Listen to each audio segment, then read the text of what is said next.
Bienvenido, Pablo. Gracias, pastora. El tema de hoy se trata sobre las adicciones, ¿no? Adicciones en los jóvenes. Adicciones es muy amplio, es muy grande ese campo. Sin embargo, el día de hoy trataremos sobre las adicciones tecnológicas, para lo cual Pablo, que es experto en la materia, ya que tiene grupos para ayudar a jóvenes y tiene su propio gabinete de consultas, pues nos ampliará este tema. Pues muchas gracias, pastora, por la invitación. Es un orgullo poder estar aquí y compartir un poco este rato con todos los oyentes y contigo en particular, ¿no? Gracias. Es verdad que cada vez se oye más, ¿no? Esto de las adicciones a las tecnologías de la información y la comunicación, ¿no? Las adicciones, el abuso o el mal uso, ¿no? Un poco de estas nuevas tecnologías, ¿no? Que yo lo primero que diría es que estas tecnologías creo que están aquí para quedarse, ¿no? Sí, claro. No creo que haya casi nadie que quiera un poco renunciar un poco a las aportaciones que nos hacen las tecnologías nuevas, tanto el móvil como Internet o como cosas que nos han mejorado la vida, ¿no? Pero que probablemente también en estas circunstancias lo que generan es unos riesgos específicos que antes no teníamos, ¿no? Y desde ahí entiendo que hay que intervenir este tipo de problemáticas, ¿no? Quiero decir, no desde la demonización de las tecnologías, sino de entender que ante un paradigma nuevo y unas nuevas circunstancias, pues se generan también unos nuevos riesgos, ¿no? A la vez que hay una serie de ventajas indudable, pues también hay unos riesgos. Y desde ahí entiendo que hay que trabajar o que hay que entender un poco las problemáticas que pueden surgir y que están surgiendo, lógicamente, ¿no? Cuando llamamos adicciones a la tecnología, ¿qué abarca? Pues muy buena pregunta, porque claro, las tecnologías, lo que ahora se denominaba antes las nuevas tecnologías, y más concretamente o más específicamente a mí me gusta más denominarlo tecnologías de la información y la comunicación. Estamos hablando desde una plataforma como Netflix hasta un chat en Internet, o una red social, o un videojuego, quiero decir, son muchas cosas, ¿no? Y es muy importante también un poco entender qué abarca, porque no va a ser lo mismo si o sea, normalmente no se es adicto o no se abusa de las nuevas tecnologías en general, sino de una en particular o de alguna cosa en concreto, es decir, de un videojuego, y no de todos los videojuegos, sino un videojuego o varios videojuegos en concreto, pero más específico, de una red social concreta, de apuestas deportivas, por ejemplo, ¿no? Que se hace online ahora mismo, ¿no? Entonces, es importante entender que son muchas cosas que abarcan, ¿no? Y de la misma manera también, al hablar de adicciones, yo creo que hay una tendencia en la sociedad también un poco a banalizar este término. Y me explico. Es decir, la adicción es un trastorno grave de la conducta, es un trastorno grave y muchas veces creo que hablamos un poco de manera demasiado fácil de la adicción. Es decir, normalmente cualquier conducta no puede ser adictiva o no tiene esa capacidad, ¿no? Hay algunas conductas y hay algunas nuevas tecnologías o algunas cosas concretas que sí que pueden estar generando problemas de adicción en algunos casos, en los menos, pero en algunos casos sí. Pero a lo que voy es que a veces banalizar el hecho de que la adicción sea simplemente un mal uso de algo, pues yo creo que tampoco es adecuado. Pongo un ejemplo para que nos entendamos. Probablemente si analizamos la mayoría de las personas el uso que hacemos del teléfono móvil, ¿no? El teléfono móvil, sí, del smartphone, porque el teléfono móvil ya son más cosas, ¿no? Obviamente nos conecta con muchas cosas. Si lo analizáramos de una manera un poco crítica, estoy seguro que en torno al 70-80% de la población nos plantearíamos, me gustaría utilizarlo un poco menos, a veces tiro mucho de él y no estoy haciendo otras cosas, ¿no? Yeah.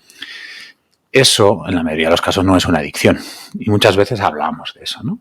Específicamente o especialmente cuando hablamos de los jóvenes, curiosamente. ¿Es que los jóvenes todos son adictos? No todos son adictos, ni todos somos adictos a estas cosas. La adicción es un trastorno grave y tenemos que entenderlo en base a la afectación que nos hace a la vida, ¿no? O sea, a las diferentes áreas de la vida, de qué manera nos afecta, ¿no? En una adicción hay una afectación grave, repito, normalmente, de las áreas familiares, laborales, de relación, académicas, depende, ¿no? Entonces, cuando empieza a haber una afectación grave, a nivel también de salud mental, etcétera, podremos empezar a hablar de trastornos adictivos, ¿no?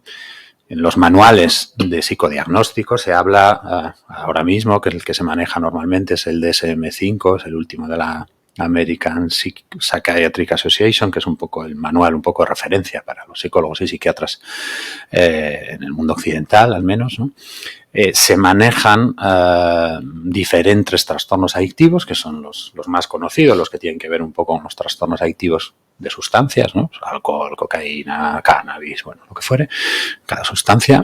Y después apareció ya también un poco el trastorno de ludopatía, ¿no? El trastorno por adicción al juego, ¿no? Para entendernos.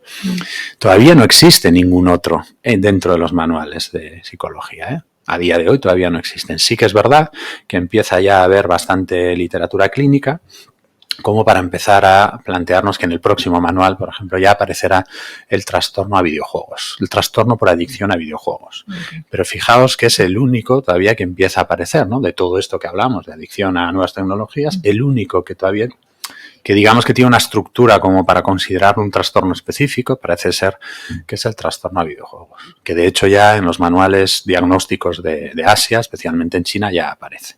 Es verdad que en Asia están empezando a tener, llevan ya años, nos llevan un poco de ventaja en cuanto a ese tipo de problemáticas, ¿no? De chicos, chicas jóvenes normalmente, pues que generan una adicción. Y generan una adicción quiere decir que, pues, dejan de estudiar, dejan de relacionarse, dejan hasta de comer o de dormir. O sea, es decir, no es que juegue un poquito más de lo que a los padres les gustaría, porque eso no es una adicción. Eso simplemente puede ser un mal uso o también una adecuación de las expectativas a veces de los padres, ¿no? Fíjate que cuando hablas de adicción de los adolescentes, hoy en día, anteriormente decíamos un adolescente comienza a los 13, 14 años, pero sin embargo vemos los trastornos desde antes. Es decir, las adicciones a los videojuegos que acabas de mencionar. Yo veo niños que están pegados a las tabletas a los 8 años y hasta menos edad. Entonces, ¿qué tanto puede decirse que es en la adolescencia? Claro, claro. Fíjate, me gusta mucho más esa pregunta porque yo lo suelo utilizar a veces como un ejemplo, ¿no? Leí hace 2 años, así creo que venía un artículo en el que hablaba en estos términos, además, niño estadounidense adicto, niño de 8 años adicto al iPad, ¿no? Y yo digo, un niño de 8 años puede ser adicto al iPad. ¿Dónde está ahí el problema? ¿En el niño o en los padres? Eso es. Claro, yo tengo un hijo de 5 y otro hijo de 9. Yo sí, claro, o sea, si yo dejo el iPad con lo que supone un iPad para un niño, para cualquiera, o sea, con la estimulación, con todo lo que se puede llegar, pues obviamente van a abusar de él. Se trata de entender que hay ciertas tecnologías que tienen que tener una supervisión, una regulación y unos límites, ¿no? Es decir, si yo dejara a mi hijo, estaría muchas más horas de las que debe, entre otras cosas porque no sabe, porque tiene que tener una supervisión de un adulto en el que le diga, puedes usarlo un rato y después lo dejas, etcétera. Pero claro, pretender que un niño de 8, 7, 6, 5, 9 años tenga un autocontrol a ese nivel, tampoco me parece que tiene mucho sentido. Quiero decir, tenemos que educar, y educar es confiar en ellos, pero también poner límites, lógicamente. En ese caso, yo creo que el problema, de hecho, probablemente yo ni trataría a ese niño de 8 años. Yo hablaría con los padres y les diría qué está pasando y de qué manera pueden corregirlo. Solemos decir que son conductas aprendidas. Cuando un niño llega a la adicción, bien a la comida, bien a eso, a los juegos o eso, es porque posiblemente en la casa también se mantiene mucho tiempo los padres en lo mismo, ¿no? En internet o en el video, en los móviles o esto. Entonces, no viene algo por allí sobre las conductas adquiridas, lo que aprenden en el hogar. Bueno, o sea, desde luego que es una variable importante, pero habrá muchos padres que nos estén escuchando y digan, mira, mi hijo no ha visto nunca esto en casa y lo hace él, ¿no? Y efectivamente es así. Es decir, hay que entender que lo que llamamos nosotros los psicólogos el aprendizaje vicario, o sea, el modelado, es decir, la influencia que puede tener lo que yo vea es indudable que tiene un efecto, ¿no? Okay. Y si nosotros estamos acostumbrados a ver una conducta normalizada en casa, pues es más probable que nosotros la normalicemos, eso está claro. Pero hay muchas otras variables dentro de todo esto, ¿no? A los psicólogos nos gusta hablar o nos gusta definir un poco las adicciones más como un síntoma que como un problema. Me explico. Es decir, es muy importante entender qué es lo que le ha pasado a una persona para generar una adicción, porque normalmente le ha pasado algo. Es decir, lo primero que se hace normalmente cuando se trabaja con adicciones o con comportamientos abusivos en general es ayudar a la persona a entender, o que entienda ella y que ella elabore un poco un análisis sobre cuál es la función de esa adicción. O sea, es decir, por qué alguien que ha probado el alcohol en un momento dado genera una adicción al alcohol. O sea, es decir, qué función está teniendo la relación que esa persona tiene con el alcohol, de qué le sirve. Por ejemplo, alguien está deprimido y aprende que a través del alcohol esa depresión pues aminora los síntomas. Pues es lógico que en esa situación, si cualquiera estuviéramos deprimidos y descubrimos que el alcohol nos hace sentirnos un poquito mejor, pues probablemente tenemos mucho riesgo de generar una adicción al alcohol. Y así con muchas otras cosas, ¿no? Habrá que analizar por qué un chico de 14 años de repente se mete en la habitación, no sale y está todo el día jugando, por ejemplo, a un videojuego en concreto, ¿no? Con el tema de los videojuegos también es curioso, o me viene ahora a la cabeza, lanzando ideas, el hecho de que probablemente hay muchas generaciones que entendemos los videojuegos o hemos tenido cierto contacto mayor o menor con ciertos videojuegos que poco tienen que ver con los videojuegos actuales. Los videojuegos actuales son enormemente atrayentes y muy, muy divertidos. De hecho, no son videojuegos para niños pequeños, ¿eh? Son videojuegos más bien para adultos, con una con unas temáticas que probablemente están más pensados para edades de 15, 16, o sea, cuando ya hay una maduración del cerebro, cuando hay una capacidad de abstracción, etcétera, ¿no? O sea, que la mayoría de los videojuegos son para adultos en un momento dado. Y en ese sentido también requieren mayor tiempo de juego, mayores estrategias y una cosa fundamental, que cuando muchas veces creemos que nuestro hijo está jugando solo en su habitación, para nada. Quiero decir, está jugando online y está comunicándose con otras personas, ¿eh? Que es un riesgo. Bueno, es un riesgo y una ventaja a la vez. O sea, depende de dónde se ve, de cómo se vea. Puede ser un riesgo en ciertos aspectos, ¿no? Pero al fin y al cabo, a mí me gusta un poco hacer la metáfora de está jugando con otras personas, está interaccionando con otras personas, está jugando en equipo, de la misma manera que podría jugar en equipo al fútbol, en el campo de fútbol de debajo de casa, ¿eh? O sea, no de la misma manera, porque hay unas diferencias, pero hay que entender que ahí también hay algo de juego de equipo, etcétera.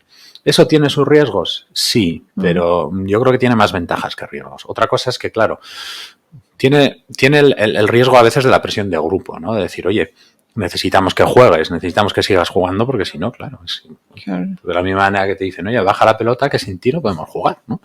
Y sus padres le dicen, no, que tienes que estudiar, pues baja la pelota, que sin ti no podemos jugar, ¿vale? Pues eso ocurre igualmente jugando a, yo qué sé, a League of Legends, ¿no? Que es un videojuego muy conocido, al Fortnite o a lo que fuere, ¿no? Bien, estamos hablando con el psicólogo Pablo Llamas Sierra y vamos a hacer una pequeña pausa y al regreso hablaremos con él sobre cómo afecta la adicción tanto a la tecnología como a otras, a la familia en sí. Ya regresamos. Llama Sierra, psicólogo, especialista en todo lo que son adicciones en los adolescentes. Y estamos hablando precisamente de este tema. Y antes de irnos a la pausa, quedamos en que cómo afecta las adicciones de los adolescentes o de cualquier miembro de la familia precisamente a las familias. Pues desde luego que afecta, ¿no? Claro, las adicciones, en primer lugar, lógicamente, cualquier conducta adictiva o cualquier conducta abusiva, ya sean con sustancias y sustancias, o específicamente cuando hablamos en este caso un poco de las tecnologías de la información y la comunicación, afectan en primer lugar a la persona que tiene ese tipo de conducta o que tiene ese tipo de trastorno, ¿no? Pero indudablemente eso también tiene una consecuencia, unos efectos colaterales, por decirlo de alguna manera, en la familia, ¿no? obviamente en sus padres, también en sus hermanos y probablemente pues, bueno, genera un nivel de conflictividad mayor en casa, habrá más discusiones probablemente, habrá más problemas de comunicación, etcétera, ¿no? Específicamente en las familias o en los padres, las madres, etcétera, es muy habitual que aparezca mucho la culpa como emoción, ¿no? Y la culpa a veces es una emoción difícil de gestionar, complicada de gestionar. Eh, Entre otras cosas porque a veces paraliza mucho, bloquea mucho, ¿no? Eh, y una de las cuestiones yo creo clave para trabajar con la familia, porque es necesario también trabajar con la familia en este caso, desde a nivel profesional. Quiero decir, en general, trabajar solo con el adolescente en problemáticas de este tipo, yo creo que es perder parte de la solución, ¿no? Muchas veces la familia va a ser una parte importante en la solución de este problema, ¿no?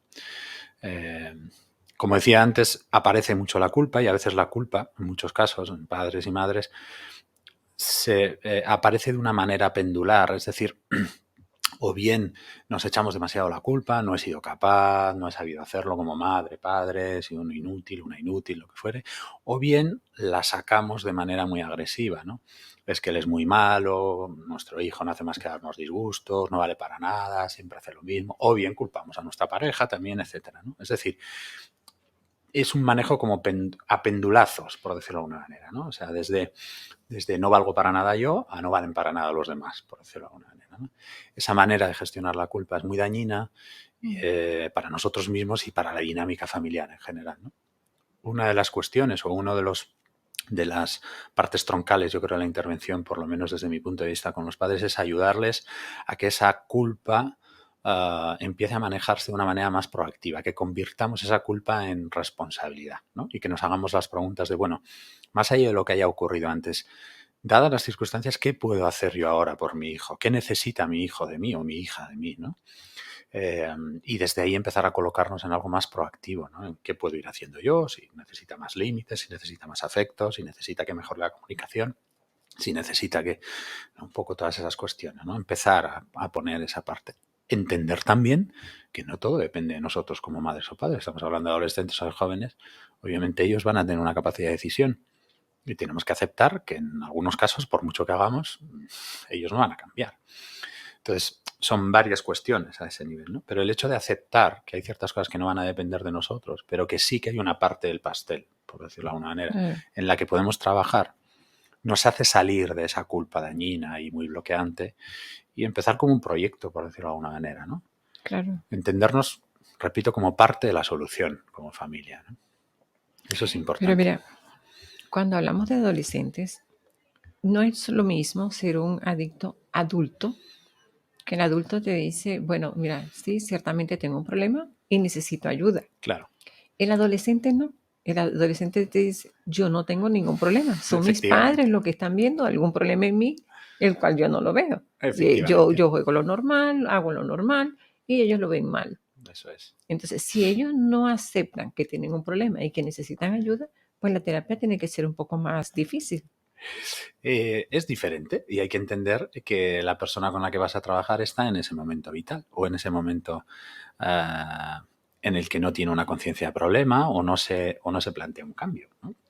Uno de los diferentes modelos que trabajamos en adicciones, o sea, diferenciamos las fases en las que una persona está en la adicción dependiendo un poco de la conciencia de problema que tenga o no, ¿no? Uh-huh. Entonces hay una fase que le llamamos la de precontemplación, o sea, antes de contemplar que yo tengo un problema, que es una persona que, claro, o sea, no se plantea ningún cambio. Es decir, si yo no creo que tenga un problema, pues no me voy a plantear un cambio, ¿no? Entonces, una gran parte de los adolescentes con los que tratas están en esa fase, mientras que sus padres, desde luego, que sí que están detectando un problema, etcétera, ¿no? Por eso es fundamental trabajar con la familia, con adolescentes. Con adolescentes en general, con casi todas las problemáticas y específicamente con conductas adictivas, abusos, etcétera, ¿no? Es fundamental el trabajo con la familia porque son ellos los que tienen una capacidad más objetiva quizás de detectar el problema y sobre todo porque a través de ellos vamos a poder ir haciendo también que la conciencia del problema de su hijo o de su hija pues pueda darse, ¿no? Es decir, yo muchas veces E insisto mucho con los padres en este sentido, porque a veces hay padres que llegan y te plantean, bueno, aquí te traigo a mi hijo, trabaja con él, ¿no? Para que cambie. Y yo le digo, encantado de trabajar con él, pero tengo que trabajar contigo también, porque si Claro, no, no funciona. por ¿Vale? supuesto. No porque tú seas el problema, sino porque tú No, eres parte de la solución. el ¿Vale? apoyo. Y esa es la clave, ¿no? Porque la familia es parte de la solución, no parte del problema. A veces eso cuesta entenderlo por parte de los padres y las madres y se sienten juzgados en ocasiones o sienten que se les culpabiliza por parte de los profesionales, ¿no? Y hay que tener también cuidado con eso, porque es lógico que No. también tengan esa tendencia, ¿no? Sobre todo cuando venimos con una culpa en la mochila, pues en muchas ocasiones, claro, somos más sensibles a esas cuestiones. Es importante entender que se les va a considerar que yo los considero parte de la solución, no parte del problema, ¿no? Y que por eso es necesario que estén, ¿no? Para poder un poco modular mejor, ¿no? Un poco todas esas cuestiones. ¿Y cómo se llega a compenetrar el problema entre padres, terapeuta, psicólogo y el adolescente? Porque volvemos a lo mismo. Yo no tengo problema. Ujú. Entonces, ¿cómo se hace para que él tome conciencia de Mm, que sí tiene un problema? ¿Y cómo se llega mm, a ser adicto, por ejemplo, a una tablet, a un ujú, teléfono, al ujú. internet? ¿Cómo se llega a eso? ¿Por qué se refugian? Porque al final es un refugio que ellos están Sí. buscando. Entonces, ¿cómo llegan a ese punto?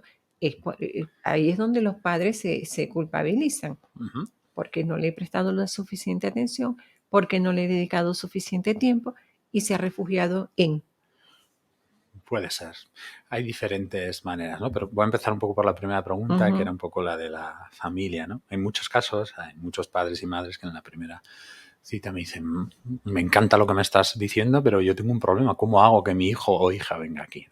Porque no quiere, ¿no? Porque ujú, no tiene conciencia de problema. Bueno, una de las estrategias que yo les animo a utilizar tiene que ver un poco con que hablemos un poco de la realidad de lo que ocurre. Es decir, no se trata tanto de señalarle con el dedo y decir tú tienes un problema y tienes que hacer terapia, por decirlo de alguna manera, sino eh, hablar de que tenemos un problema, ¿no?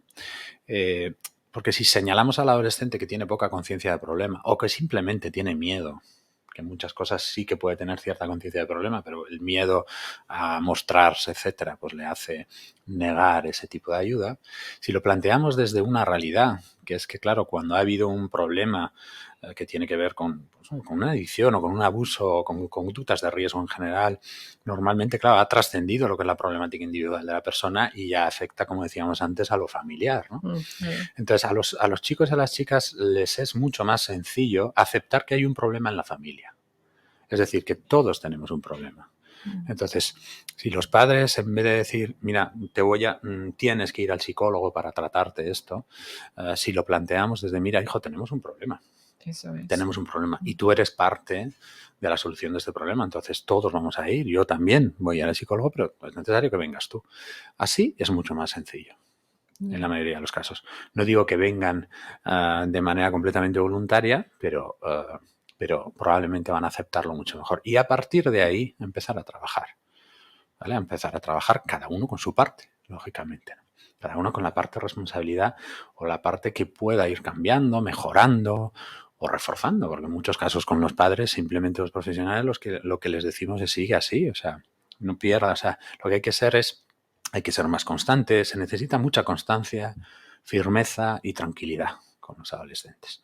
Mucha constancia, porque muchos padres dicen, esto ya lo hemos probado. Bueno, una semana, 2 semanas, quizás. Se trata de hacerlo de manera constante, de entender también un poco nuestras limitaciones, porque quizás queremos abarcar muchas cosas cuando después también nosotros estamos con un nivel de estrés a nivel laboral enorme, no tenemos tanto tiempo para dedicarle a nuestros hijos. Es decir, no solo tienen problemas los adolescentes, tenemos Claro, problemas todos, ¿no? eso es. En qué medida nosotros estamos bien, cómo estamos de ánimo en muchos casos, ¿no? De qué manera nos ha ido afectando estos problemas con nuestros hijos y ahora, por ejemplo, podemos estar muy tocados, ¿no? Conozco muchos padres que en un momento dado también necesitan un espacio terapéutico especialmente para ellos, específicamente Claro. para ellos, pues porque no están en un momento adecuado, ¿no? Y a partir de ahí, analizando un poco cuál es la capacidad que tiene cada uno, pues ir un poco adecuándonos a eso. ¿Y qué lleva al adolescente a ser adicto? Sí, Decíamos antes, ¿no? Que normalmente, como tú bien planteabas, la conducta adictiva suele ser un poco el síntoma de algo, ¿no? Y es muy importante analizar cuál es la función que tiene, ¿no? Es habitual en las trastornos, o sea, sobre todo en las conductas adictivas o en el abuso a nuevas tecnologías, sobre todo lo que más aparece, quizás es de manera como más adictiva, sería un poco el trastorno por adicción a videojuegos, ¿no? Y a videojuegos concretos, ¿no? Muchas veces se intenta hablar, o los periodistas, ¿no? Planteáis a veces qué perfil tiene el drogodependiente, ¿no? Y nosotros los psicólogos normalmente decimos, pues es que no hay un perfil concreto, ¿no? O sea, entre otras cosas porque yo creo que es importante entender que en un momento dado una gran mayoría de personas puede ser adicta en un momento dado, ¿no? Porque si hay ciertas cuestiones que, o sea, si la conducta adictiva, o sea, es decir, lo que nosotros hacemos, ya sea consumir una sustancia, jugar a un videojuego o utilizar mucho el porno, por ejemplo, ¿no?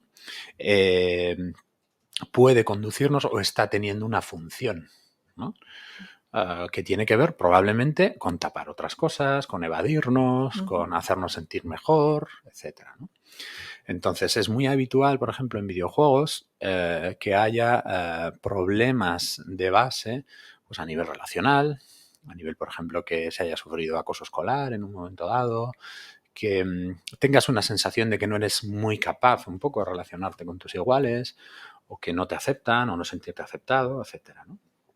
Si en ese momento nosotros descubrimos que hay un videojuego que nos gusta, porque los videojuegos son muy atractivos, muy atrayentes y muy divertidos, ¿no? Y además descubrimos que no se nos da nada mal y que jugamos online y que jugamos con otras personas y que tenemos además ahí un avatar en ese mundo real en el que casi que es un poco como la contraposición de cómo nos sentimos nosotros en el mundo real, pues probablemente nos va a atraer mucho ese mundo, ¿no? Sí, claro. Porque claro, vivir ahí es mucho más placentero que vivir en nuestra vida real, ¿no? Entonces, desde ahí, pues probablemente si se analiza ahí vemos claramente que tiene mucho sentido que esa persona tire mucho de ese videojuego, ¿no? Es muy importante entender a la persona cuando se trabaja con adicciones. Y en general en la sociedad a veces pecamos de juzgar desde el punto de vista de, pero bueno, ¿a quién se le ocurre? ¿Por qué haces esto? Claro, si fuera tan sencillo, quiero decir, la gente no caería en este tipo de cosas, ¿no? Normalmente las conductas adictivas tienen una función y probablemente en esas circunstancias, en esa circunstancia vital, con ese background que tiene esa persona, cualquiera, si hubiéramos vivido eso, estaríamos haciendo lo mismo que él. Y eso es importante entenderlo, ¿no? Y es importante que la gente, que el paciente con el que estás tratando en ese sentido se sienta validado también, que entienda que de alguna manera tú has entendido un poco lo que le ocurre. Lo que se le plantea en muchas ocasiones es, entiendo que tú has utilizado esta estrategia y tiene todo el sentido del mundo que hayas utilizado esta estrategia. Y durante un tiempo quizás probablemente te ha servido. El problema es que ahora ha dejado de servirte y empieza a ser mucho más dañina de lo que te sirve, ¿no? Y a partir de ahí un poco generar esa conciencia de problema y acompañarle un poco en ese cambio, lógicamente. Fíjate que hace rato hablábamos de que ciertamente genera un poco de preocupación, porque cuando los niños que se sienten solos y van y empiezan a jugar con un grupo, es online. Sí. Ahora, vayamos a que un niño de 8 años está jugando con un adolescente de 17 y hacen amistad. Sí. Pues allí es donde yo pienso que hay cierto riesgo. Sí, efectivamente hay cierto riesgo. La cuestión, yo creo que ahí tenemos que ser muy conscientes de que un niño de 8 años, pues si está jugando online, ese juego tiene que estar supervisado por los adultos. O sea, y tenemos que entender que, fíjate, en muchas ocasiones, ¿no? Te preguntan los padres, bueno, entonces tú que eres experto, ¿a qué edad hay que darle un móvil al niño? Pues mira, depende de la capacidad de supervisión que tú tengas. Eso es. O sea, se lo puedes dar a los 5 como se los tienes que dar a los 20, depende. Si le vas a dar el móvil y no vas a hacer más, cuanto más tarde mejor.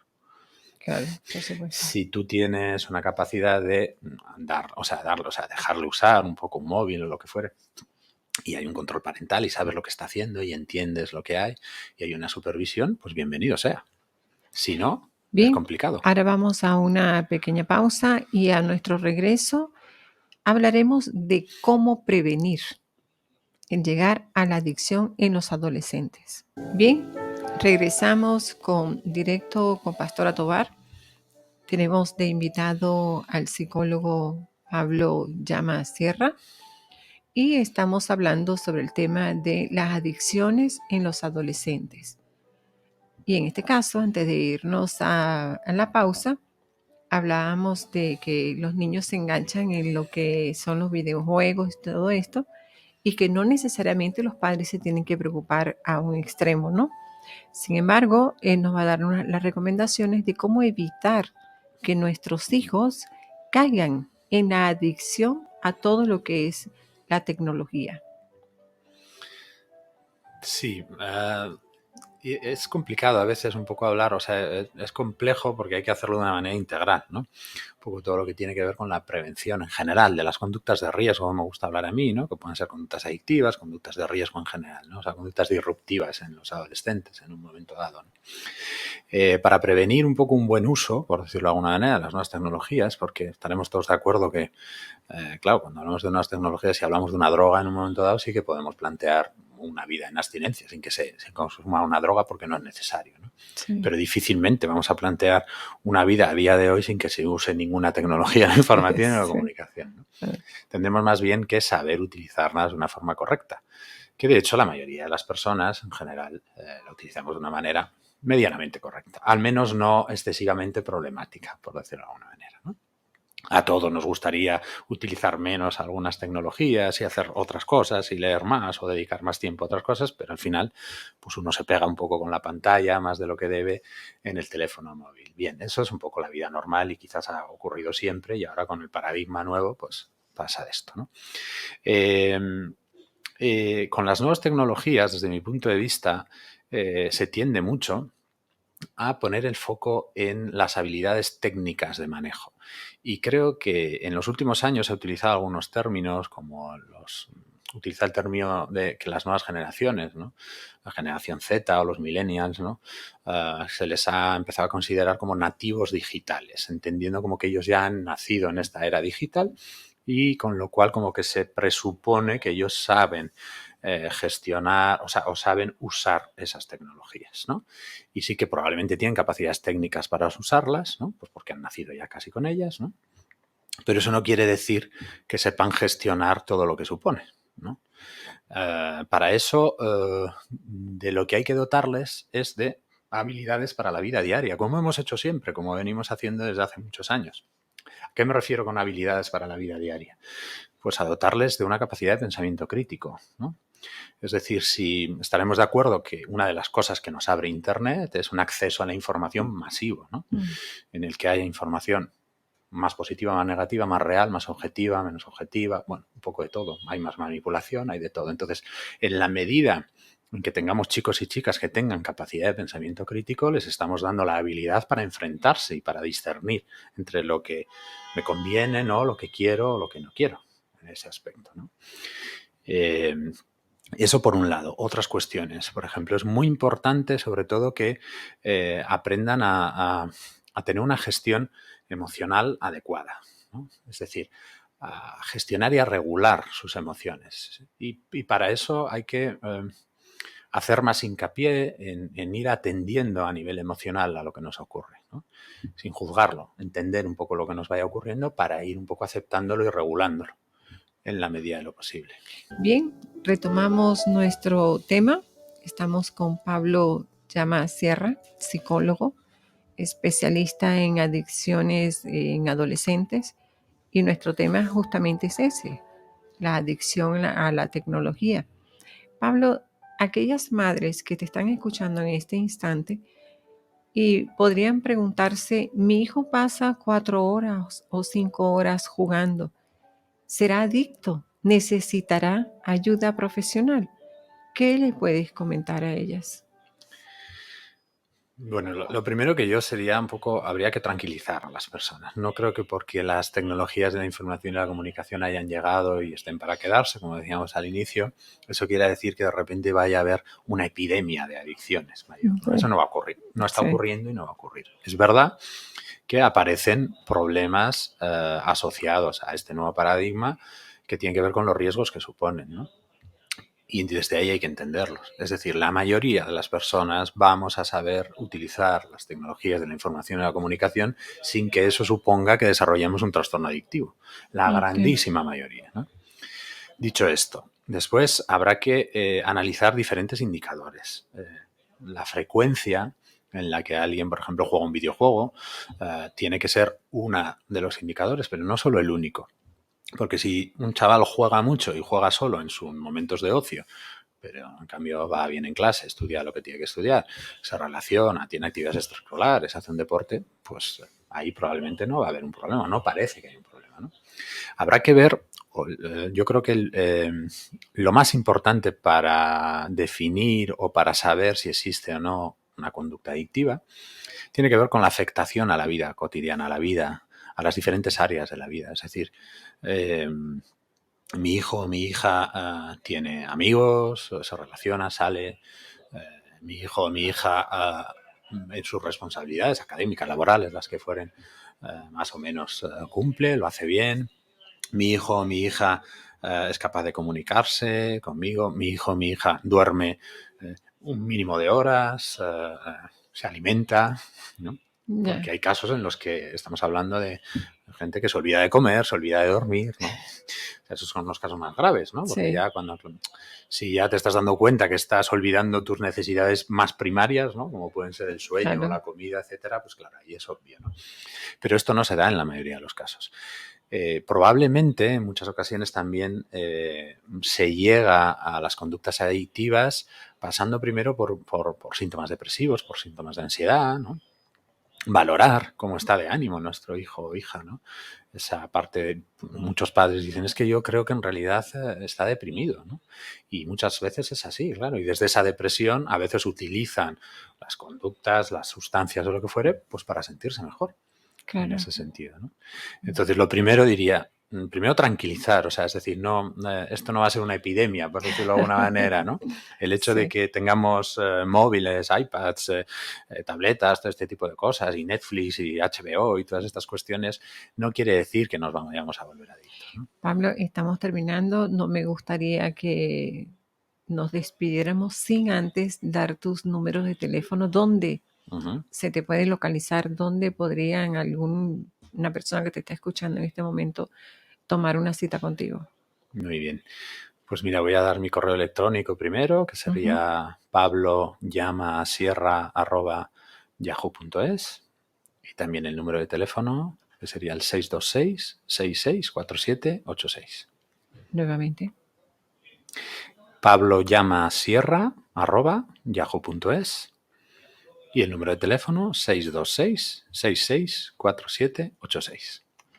Como siempre, saben dónde me pueden localizar, pastoratobar@hotmail.com, también en mi página web pastoratobar.com y mi teléfono 657-269-080.